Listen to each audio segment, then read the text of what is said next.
The first major decision. On the third day, Jesus was shown all the angels and spiritual beings at his disposal.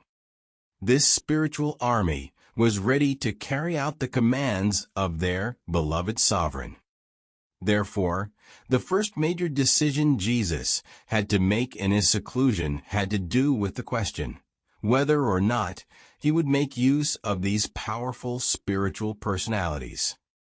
Jesus decided that he would not make use of even a single personality of this spiritual army, unless it was clearly shown that this external help would be the will of his Father.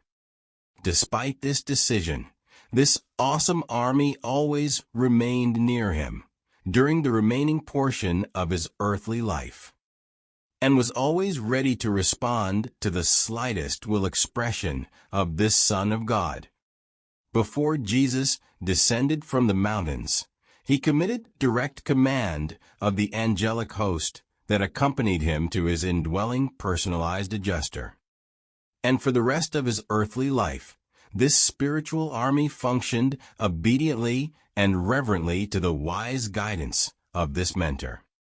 When this adjuster, who himself had arisen from God and had for a time been part of the Heavenly Father, assumed command of this mighty multitude, this divine entity gave Jesus the assurance that these superhuman powers would under no circumstances manifest themselves unless it appeared that the Heavenly Father wanted such intervention.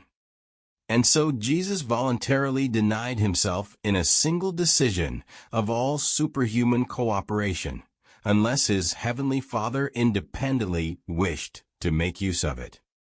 In accepting command over these lordly armies, his mentor warned Jesus, making it clear to him that while these universe creatures could be limited with respect to their activities in space, these limitations did not work with respect to time. This is because all indwelling mentors are divine entities, and they exist completely outside of time dementia. Jesus was warned here that this angelic army could be limited or controlled by his mentor, so that they would abide by all existing natural laws. But his mentor could not be perfectly limited them with respect to time.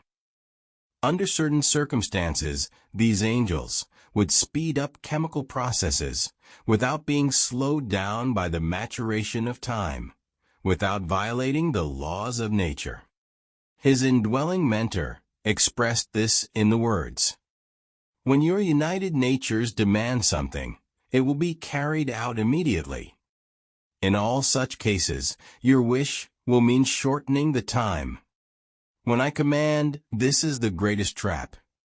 In my self-consciousness, time does not exist, and therefore I cannot impose restrictions on your serving spirits concerning matters related to time."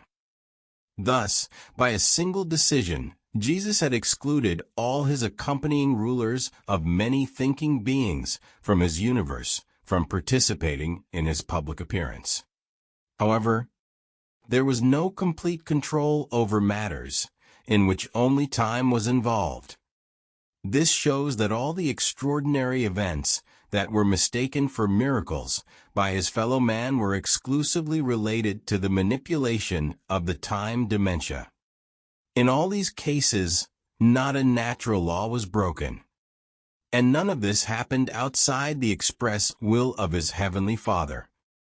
As an example, and to get an understanding of what is meant by the term shortening time, we recommend you to the story of the so-called miracle at the wedding in Cana, where water mysteriously turned into wine.